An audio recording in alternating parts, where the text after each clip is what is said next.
बिस्मिल्लाहिर्रहमानिर्रहीम। अस्सलामु अलैकुम। Welcome back to my YouTube channel. Last lecture में हम लोगों ने अपना क्वेश्चन नंबर 1 के पार्ट सब सॉल्व किए थे। आज हम एक्सरसाइज नंबर 1.6 का क्वेश्चन नंबर 2 देखते हैं। क्वेश्चन नंबर 2 में मेरे पास है the length of a rectangle is 4 times it's width. यानी हमारे पास क्या है, हमारे पास जो लेंथ ऑफ रेक्टेंगल है वो 4 टाइम्स ज़्यादा है उसकी विड्थ से। The perimeter of a rectangle is 150 centimetre. अब नेक्स्ट उन्होंने क्या कहा है कि जो हमारे पास पैरामीटर है रेक्टेंगल का वो हमारे पास 150 सेंटीमीटर है। Find the dimensions of the rectangle. यानी हम लोगों ने क्या करना है, हमें उन्होंने लेंथ बताई है कि वो 4 टाइम्स है अपनी विड्थ से ज़्यादा। यानी हमारे पास जो लेंथ है वो हमारे पास है 4x। इसके अलावा हमारे पास जो विड्थ ऑफ रेक्टेंगल है उन्होंने कह दिया कि वो y है। नेक्स्ट उन्होंने क्या कहा है कि हमारे पास जो पैरामीटर ऑफ रेक्टेंगल है वो 150 सेंटीमीटर है। अब हम लोगों ने क्या करना है, उसकी डायमेंशंस फाइंड करनी है। डायमेंशंस हमारे पास यानी जो उसकी साइड्स हैं हम लोगों ने उसको कैलकुलेट करना है कि हमारे पास कितनी डायमेंशंस हैं इसकी। अब हम लोगों ने इस क्वेश्चन को सॉल्व करना है by using method number 1 matrix inversion method, और इसके अलावा हम लोगों ने मेथड नंबर 2 यानी क्रैमर्स रूल के साथ इसको सॉल्व करना है। तो सबसे पहले हम अपना मेथड नंबर 1 देखते हैं। मेथड नंबर 1 में मेरे पास है मैट्रिक्स इन्वर्जन मेथड। इसमें उन्होंने क्या कहा है, उन्होंने कहा है कि मेरे पास यहाँ पे विड्थ ऑफ रेक्टेंगल, जैसे अभी हम लोगों ने कहा है कि हमारे पास विड्थ ऑफ रेक्टेंगल जो है वो y है और हमारे पास जो लेंथ ऑफ रेक्टेंगल है वो हमारे पास है 4x। यहाँ हम लोग अपने मेंशन कर देते हैं कि मेरे पास जो विड्थ ऑफ रेक्टेंगल है वो है y। इसके अलावा जो मेरे पास लेंथ ऑफ रेक्टेंगल है वो है मेरे पास 4x, क्योंकि मेरे पास जो लेंथ ऑफ रेक्टेंगल है वो 4 टाइम्स ज़्यादा है उसकी विड्थ से। तो मैंने यहाँ पे 4x जो है वो लेंथ ऑफ रेक्टेंगल लिख दिया और विड्थ जो है उसको मैंने y लिख दिया। यानी मेरे पास क्या हुआ, मेरे पास हुआ यहाँ पे 4x इक्वल्स टू y। यानी मेरे पास क्या हुआ कि मेरे पास जो ये y है, अगर मेरे पास जो 4x है उसको मैं इक्वल के साइड पे लेके जाऊँ तो मेरे पास माइनस 4x प्लस वाई बन जाता है, या अगर मैं y को इस साइड लेके आऊँ तो मेरे पास बनता है 4x माइनस वाई। जैसे भी आपने करना है, मैंने यहाँ पे किया कि मैं 4x को इक्वल के राइट पे लेके गई तो मेरे पास यहाँ आ गया minus 4x plus y equals to 0। ये मेरे पास बनती है इक्वेशन नंबर 1। इसके अलावा उन्होंने क्या कहा था कि जो मेरे पास पैरामीटर ऑफ अ रेक्टेंगल है वो है 150 सेंटीमीटर। मेरे पास पैरामीटर ऑफ रेक्टेंगल मेरे पास हो गया 150 सेंटीमीटर। अब मुझे ये पता है कि जो मेरे पास पैरामीटर होता है रेक्टेंगल का वो उसका फॉर्मूला क्या होता है, 2x plus y equals to मेरे पास जो भी वैल्यू यहाँ आ जाती है। अब मेरे पास 2x प्लस वाई, जैसे मैं कहती हूँ कि मेरे पास जो पैरामीटर ऑफ रेक्टेंगल होता है वो मेरे पास होता है 2l प्लस p यानी लेंथ प्लस ब्रेथ। तो यहाँ मेरे पास जो है मेरे पास है लेंथ और यहाँ मेरे पास विड्थ है, तो मैंने यहाँ पे x और y को यहाँ पे रिप्रेजेंट कर दिया। अब मेरे पास क्या हुआ 2x प्लस वाई यानी लेंथ प्लस विड्थ। अब मेरे पास x प्लस वाई है तो मेरे पास यहाँ पे 150 है जो मेरे पास अकॉर्डिंग टू द क्वेश्चन बनती है। मैंने यहाँ क्या किया, x plus y equals to 150 divided by 2 जो कि मेरे पास बनती है 75, और ये मेरे पास है इक्वेशन नंबर 2। अब मेरे पास इक्वेशन नंबर 1 जो मेरे पास आई थी वो मेरे पास आई थी minus 4x plus y equals to 0, x plus y equals to 75। अब मेरे पास यहाँ पे जो वैल्यूज़ हैं दोनों इक्वेशंस जो हैं मेरे पास वो आ गई हैं। ये मेरे पास है लीनियर इक्वेशन, यानी इसमें मेरे पास कुछ वेरिएबल्स है x एंड y, मेरे पास कुछ रियल नंबर्स भी हैं, तो यहाँ ये मेरे पास लीनियर इक्वेशंस बनती हैं। अब मैं इसको सॉल्व कर सकती हूँ by method number 1 and method number 2 Cramer's rule. अब यहाँ मेरे पास जो है ए मैट्रिक्स उसकी वैल्यूज मेरे पास कैसे आती हैं, जो मेरे पास इक्वल के लेफ्ट साइड पे जो रियल नंबर्स हैं वो मेरे पास आ जाते हैं ए मैट्रिक्स में, जो मेरे पास है -4 1 1 एंड 1। इसके अलावा मेरे पास एक्स मैट्रिक्स में क्या आया, जो मेरे पास वेरिएबल्स जिनकी वैल्यूज मैंने फाइंड करनी है, जो मेरे पास है एक्स एंड वाई। इसके अलावा मेरे पास डी में क्या आएगा, जो मेरे पास इक्वल के राइट साइड पे रियल नंबर्स होते हैं वो जो मेरे पास 0 एंड 75 है। अब मेरे पास ये इक्वेशन होती है ax इक्वल्स टू b, यानी मैंने क्या करना है, इसमें x फाइंड करना है। अगर मेरे पास x में क्या है, मेरे पास वेरिएबल्स हैं जिनकी वैल्यूज मैंने फाइंड करनी है, जबकि मुझे a और b जो है उसमें रियल नंबर्स हैं वो मेरे पास नॉन है। तो मैंने क्या किया, मैंने x को इक्वल के साइड ही रखा, जबकि मेरे पास a माइनस b जो है यानी a इनवर्स जो है वो मेरे पास इक्वल के राइट साइड पे आ गया। अब यहाँ मेरे पास क्या हुआ, a इनवर्स जो मुझे पता है मेरे पास adjoint of a divided by det of a आता है, तो यहाँ मैं इसकी वैल्यू फाइंड करूँगी।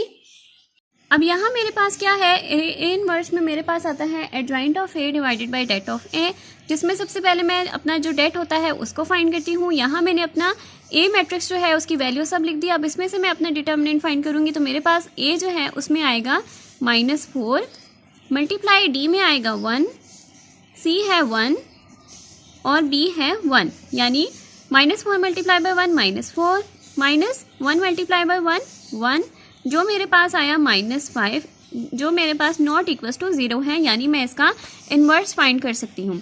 नेक्स्ट मेरे पास क्या है, adjoint of A. Adjoint of A में मेरे पास क्या आता है, जो डायगोनल एंट्रीज होती हैं वो मेरे पास आपस में एक्सचेंज होती है। तो 1 मेरे पास यहाँ है, मेरे पास 1 -4 की जगह चला जाएगा और -4 1 की जगह आ जाएगा।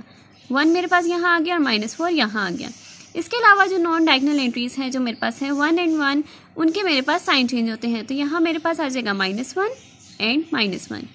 अब नेक्स्ट मेरे पास क्या है, मेरे पास ये जो x था, x में मेरे पास था a इनवर्स b। मैंने यहाँ पे a इनवर्स की वैल्यूज पुट की, जो मेरे पास है एडजॉइंट ऑफ a, और यहाँ मेरे पास b मैट्रिक्स आ जाएगा और यहाँ मेरे पास होल डिवाइडेड बाय डिटर्मिनेंट आ जाएगा। अब यहाँ मैं अपनी वैल्यूज पुट करूँगी। मेरे पास क्या है 1 -1 -4, b मैट्रिक्स में मेरे पास वैल्यू आ जाएगी जो मेरे पास है 0 एंड 75। तो यहाँ मेरे पास ये दोनों मैट्रिसेस आपस में मल्टीप्लाई हो रहे हैं, मैं इनका मल्टीप्लाई करवाऊंगी। मेरे पास क्या आएगा 1 multiply by 0 plus -1 multiply by 75।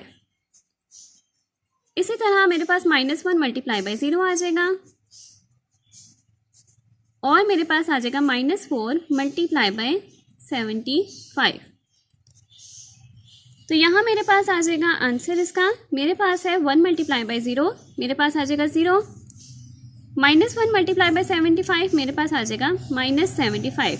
और यहाँ मैं अपना डिटर्मिनेंट, जो ए डिटर्मिनेंट है उसकी वैल्यू लिख दूंगी, जो मेरे पास आया था -5।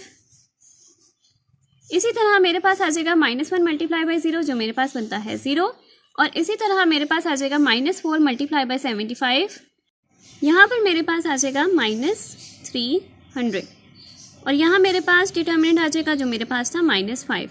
तो यहाँ मैं इसको सॉल्व करके लिखूंगी।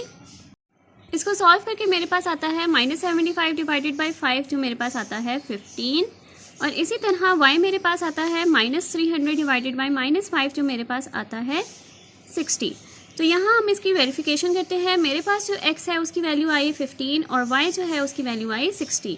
अब हम इसको मल्टीप्लाई करवाते हैं। मेरे पास यहाँ फर्स्ट जो लीनियर इक्वेशन थी वो मेरे पास थी -4x + y = 0। इसमें हम अपनी वैल्यूज पुट करते हैं ताकि हम लोग चेक कर सकें कि मेरे पास जो आंसर आया है वो = 0 आता है या नहीं आता। मेरे पास जो y है वो है 15 और मेरे पास जो x है वो है 15 और जो y है वो है 60। तो यहाँ मेरे पास आ गया x और यहाँ आ गया y। अब मेरे पास 4 मल्टीप्लाई बाय 5 करती हूँ तो मेरे पास आता है 60। तो मेरे पास यहाँ माइनस है तो -60 + 60 आया, तो -60 + 60 = 0। फर्स्ट वैल्यू मेरे पास जो x और y की वैल्यूज़ है वो मेरे पास फर्स्ट लीनियर इक्वेशन से चेक हो गई। अब मैं अपनी सेकंड जो लीनियर इक्वेशन है उसके साथ चेक करती हूँ। मेरे पास जो x की वैल्यू आई थी वो मेरे पास आई है 15 और y की जो वैल्यू है वो मेरे पास आई 60। तो 15 + 60 मेरे पास आती है 75। यानी मेरे पास जो दोनों लीनियर इक्वेशन है उससे मेरे पास x और y की वैल्यूज़ चेक होती हैं। तो यानी मेरे पास जो वैल्यूज़ हैं x और y की वो बिल्कुल ठीक है। अब मैं अपने मेथड नंबर 2 यानी क्रैमर्स रूल के साथ मैं इस क्वेश्चन को सॉल्व करती हूँ। मेरे पास यहाँ क्या आया, मेरे पास A मैट्रिक्स की वैल्यूज़ लिख दी, मैंने अपने B मैट्रिक्स की वैल्यूज़ लिख दी और इसी तरह मैंने अपने X मैट्रिक्स की वैल्यूज़ लिख दी। अब मैंने यहाँ अपने AX की मैट्रिक्स की वैल्यू लिखनी है, जिसमें मेरे पास क्या होता है, मेरे पास AX है तो मेरे पास जो X की वैल्यूज़ हैं वो मेरे पास हाइड हो जाती हैं, जबकि मेरे पास सिर्फ Y की वैल्यूज़ आती हैं और B मैट्रिक्स की वैल्यूज़ आती हैं। तो मेरे पास जो Y की वैल्यूज़ है उसका ये रूल होता है कि वो मेरे पास आती है राइट साइड पे, यानी 1 एंड 1 यहाँ आ जाएगी, और मेरे पास जो B मैट्रिक्स होता है उसकी वैल्यूज़ आती हैं ऑन द लेफ़्ट साइड। तो यहाँ मेरे पास B मैट्रिक्स की वैल्यूज़ आ जाएंगी। AY में हमारे पास क्या है कि Y की वैल्यूज़ हाइड हो रही हैं और मेरे पास जो X की वैल्यूज़ हैं वो मेरे पास आएंगी। अब X की वैल्यूज़ जो हैं वो मेरे पास आती हैं ऑन द लेफ़्ट साइड। ये मेरे पास AY का रूल है। AX में मेरे पास जो Y की वैल्यूज़ हैं वो मेरे पास आती थी राइट साइड पे और B मैट्रिक्स की वैल्यूज़ आती थी on the left side. AY में जो मेरे पास X की वैल्यूज़ हैं वो मेरे पास आती हैं ऑन द लेफ़्ट साइड और B मैट्रिक्स की जो वैल्यूज़ हैं वो आती हैं राइट साइड पे। यहाँ पे मेरे पास ए एक्स मैट्रिक्स और ए वाई मैट्रिक्स की वैल्यूज़ आ गई। अब नेक्स्ट मैं फाइंड करूँगी अपना ए का डिटर्मिनेंट। मेरे पास यहाँ पे वैल्यूज़ आ जाएंगी। अब नेक्स्ट मैं इसका डिटर्मिनेंट फाइंड करूँगी। यहाँ मेरे पास ए जो है, ए में मेरे पास आ गया -4, डी में मेरे पास आ गया 1, सी मेरे पास है 1 और डी मेरे पास है 1। -4 मल्टीप्लाई बाई 1 -4, -1 मल्टीप्लाई बाई 1 -1, ये मेरे पास आया -5। नेक्स्ट मेरे पास क्या है, ए एक्स मैट्रिक्स। ए एक्स मैट्रिक्स का मैंने डिटर्मिनेंट लेना है। यहाँ से मैं अपनी वैल्यूज़ यहाँ लिखूँगी। मेरे पास क्या है 0, 1, 75 एंड 1। अब यहाँ मेरे पास ए जो है वो है 0, डी है मेरे पास 1, सी है मेरे पास 75 और बी है मेरे पास 1। तो मेरे पास 0 मल्टीप्लाई बाय 1 0, -75 मल्टीप्लाई बाय 1 75, यानी मेरे पास आंसर क्या आया -75। इसी तरह मैं अपना ए वाई का मैट्रिक्स की वैल्यूज़ लिखूंगी। मेरे पास यहाँ क्या है, मेरे पास है -4 0 1 75, -4 0 1 75। तो यहाँ मेरे पास क्या हो जाएगा, मेरे पास ए डी में इसकी वैल्यूज़ आ जाएंगी। ए में आएगा -4, डी में आएगा 75, सी है 1 और बी में मेरे पास आ जाएगा 0। तो यहाँ इसको सॉल्व करके मेरे पास आंसर आता है -4 मल्टीप्लाई बाय 75 -300, -1 मल्टीप्लाई बाय 0 0, यानी इसका आंसर आता है -300। यहाँ मैंने अपनी वैल्यूज़ लिख दी हैं। ए एक्स का डिटर्मिनेंट लिया था तो मेरे पास आंसर आया था -75 और डिटर्मिनेंट ऑफ ए मेरे पास आया -5। तो यहाँ मैं इसको सॉल्व करती हूँ तो मेरे पास यहाँ आएगा 5, मेरे पास जब 75 के साथ कट ऑफ होगा तो मेरे पास यहाँ आ जाएगा 15। इसी तरह मेरे पास 300 डिवाइडेड बाई -5 तो मेरे पास यहाँ आ जाएगा 60। तो यहाँ अगर मैं इसको देखूँ तो मेरे पास जो मेथड नंबर 1 था उससे भी मेरे पास जो वैल्यू आई थी x की वो मेरे पास आई थी 15 और y की जो वैल्यू थी वो मेरे पास आई थी 60। यानी मैंने इस वैल्यू को वेरीफाई भी किया है, यानी मेरे पास जो वेरिफिकेशन भी होने के बाद जो वैल्यूज़ हैं वो बिल्कुल ट्रू आई थी। तो मेरे पास जो मेथड नंबर 2 है उसके साथ ये क्वेश्चन भी सॉल्व होता है, क्योंकि मेरे पास वैल्यूज़ वही हैं जो मेरे पास मेथड नंबर 1 से आई थी। अब नेक्स्ट क्वेश्चन है मेरे पास क्वेश्चन नंबर 3। क्वेश्चन नंबर 3 में वो क्या कह रहे हैं कि हमारे पास है 2 sides of rectangle differ by 3.5 centimetre. Find the dimensions of the rectangle if it's parameter is 67 centimetre. अब यहाँ पे उन्होंने क्या कहा है कि हमारे पास जो 2 साइड्स ऑफ रेक्टेंगल हैं वो हमारे पास डिफर हैं 3.5 सेंटीमीटर। यानी अगर मैं बात करूँ कि मेरे पास एक x होता है, एक x जो होता है वो मेरे पास लेंथ ऑफ रेक्टेंगल है और y जो है वो मेरे पास विड्थ ऑफ रेक्टेंगल है। ये दो जो है वो मेरे पास डिफर हैं बाय 3.5 सेंटीमीटर। अब उन्होंने क्या कहा है कि हमारे पास हम लोगों ने क्या करना है, डायमेंशन ऑफ रेक्टेंगल फाइंड करना है। यानी हमारे पास जो साइड्स हैं वो हम लोगों ने फाइंड करनी है। हमारे पास जो पैरामीटर है वो हमारे पास है 67 सेंटीमीटर। अब इस क्वेश्चन को हम लोग मेथड नंबर 1 यानी मैट्रिक्स इन्वर्जन मेथड के साथ सॉल्व करते हैं। मेरे पास उन्होंने क्या कहा है कि हमारे पास जो 2 साइड्स ऑफ रेक्टेंगल है वो मेरे पास हैं x एंड y। अब मेरे पास जो लेंथ ऑफ रेक्टेंगल है वो मेरे पास है x और विड्थ ऑफ रेक्टेंगल है वो है y, यानी x minus y equals to 3.5। क्योंकि मेरे पास ये दो जो साइड्स हैं वो डिफर हैं, यानी डिफरेंस है इनमें, तो डिफरेंस को मैं हमेशा माइनस के साथ रिप्रेजेंट करती हूँ। तो मेरे पास ये इक्वेशन नंबर 1 बनती है x minus y equals to 3.5। अब नेक्स्ट उन्होंने क्या कहा है कि जो पैरामीटर ऑफ रेक्टेंगल है वो मेरे पास है 67 सेंटीमीटर। यानी पैरामीटर जैसे मुझे पता है 2l प्लस b, यानी लेंथ प्लस विड्थ होता है। मेरे पास लेंथ जो है वो x है, विड्थ मेरे पास y है। तो मेरे पास क्या हुआ, x plus y equals to 67 divided by 2, जो मेरे पास बनता है 33.5। तो मेरे पास क्या इक्वेशंस बनी, मेरे पास इक्वेशंस बनी x minus y equals to 3.5, x plus y equals to 33.5। तो यहाँ मैं अपने a मैट्रिक्स की वैल्यू लिखती हूँ। मेरे पास क्या है, यहाँ मेरे पास आ गई 1, इसी तरह आ गई -1, इसी तरह मेरे पास आ गई 1 और यहाँ भी मेरे पास आ गई 1। x में मेरे पास वो वेरिएबल्स आएंगे जिनकी वैल्यू मैंने फाइंड करनी है, यानी x एंड y। और b में मेरे पास आ गया ये जो इक्वल के राइट साइड पे जो वैल्यूज़ हैं, यानी 3.5 एंड 33.5, वो मेरे पास यहाँ पे आ गई। अब मेरे पास जो इक्वेशन होती है वो मेरे पास होती है ax equals to b। x में मेरे पास क्या होता है, a इनवर्स ऑफ b, यानी मेरे पास a इनवर्स क्या आया, adjoint of a divided by det of a। अब मेरे पास जो ए मैट्रिक्स है वो मैंने यहाँ पे मेंशन कर दिया। अब मेरे पास यहाँ पे क्या आएगा, इसका डिटर्मिनेंट आएगा। डिटर्मिनेंट मेरे पास क्या आएगा, ए मेरे पास है 1, डी मेरे पास है 1, सी मेरे पास है 1 और बी मेरे पास है -1। तो मेरे पास क्या बना, 1 multiply by 1 1 minus 1 multiply by -1, ये बन गया +1, जो मेरे पास बना 2, यानी जो मेरे पास है नॉट इक्वल्स टू 0, यानी मैं इसका इन्वर्स जो है वो फाइंड कर सकती हूँ। नेक्स्ट मेरे पास क्या है, adjoint of A. Adjoint of A में मेरे पास क्या होता है कि जो मेरे पास डायगोनल एंट्रीज होती हैं, जो मेरे पास है 1 और 1, वो आपस में इंटरचेंज होते हैं। तो 1 मेरे पास यहाँ आ जाएगा, दूसरा 1 मेरे पास यहाँ आ जाएगा। और जो नॉन डायगोनल एंट्रीज हैं जो मेरे पास हैं 1 एंड -1, उसके मेरे पास साइन चेंज होते हैं। तो मेरे पास आ जाएगा -1 एंड 1। अब मैं यहाँ पे अपने इस मैट्रिसेस में अपनी वैल्यूज पुट करती हूँ। मेरे पास आया adjoint of A multiply by B whole divided by det of ए। मेरे पास एडजॉइंट ऑफ ए मेरे पास अभी आया था 1 1 -1 एंड 1। यहाँ मेरे पास आ गया बी मैट्रिक्स और मेरे पास यहाँ पे आ गया डेट ऑफ ए। अब मेरे पास ये जो दो मैट्रिसेस हैं ये मेरे पास मल्टीप्लाई हो रहे हैं, तो मैं इसको मल्टीप्लाई करवाती हूँ। इसको मल्टीप्लाई करवा के मेरे पास आता है 1 multiply by 3.5 plus 1 multiply by 33.5। इसी तरह से -1 multiply by 3.5 plus 1 multiply by 33.5। अब यहाँ मेरे पास क्या आता है, यहाँ मेरे पास आ जाएगा 1 मल्टीप्लाई बाई 3.5 यानी 3.5 प्लस 1 मल्टीप्लाई बाई 33.5 यानी 33.5। और मेरे पास यहाँ पे डिटर्मिनेंट जो आया था वो आया था 2। इसी तरह से -1 multiply by 3.5 -3.5 plus 1 multiply by 3.5 यानी प्लस 33.5 डिवाइडेड बाय 2। तो यहाँ मेरे पास क्या आ गया, मेरे पास यहाँ आ गया 3.5 प्लस 33.5, यहाँ मेरे पास आ गया 37 डिवाइडेड बाय 2।